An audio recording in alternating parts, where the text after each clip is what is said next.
یونان سے نمائندہ صوفی کی رپورٹ کے مطابق یونان میں پاکستانی نوجوان اشراق نذیر کا پاکستان کا ڈائمنڈ جوبلی منانے کا منفرد انداز۔ بحرہ جین کے نیلے پانیوں کی گہرائی میں 75 منٹ اور 75 میٹر گہرائی میں جا کر سبز ہلالی پرچم لہرا کر منفرد انداز سے ڈائمنڈ جوبلی کو سیلیبریٹ کیا۔ یونان میں مقیم پاکستانی نوجوان اشراق نذیر کے کھلے سمندر کی تہہ میں جا کر 75 منٹ تک پاکستانی پرچم کو لہرایا۔ اشراق نذیر یورپ میں واحد پاکستانی ہیں جنہوں نے بحرہ جین کے گہرائی میں جا کر سبز ہلالی پرچم لہرایا۔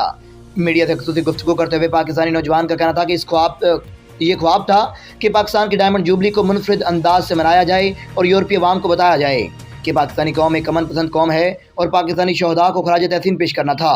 اشراق نذیر نے 3 سال پہلے پاکستانی پرچم کے ساتھ ہوائی جہاز سے ہزاروں فٹ بلندی سے چھلانگ لگا کر بھی پاکستان کا نام روشن کیا تھا۔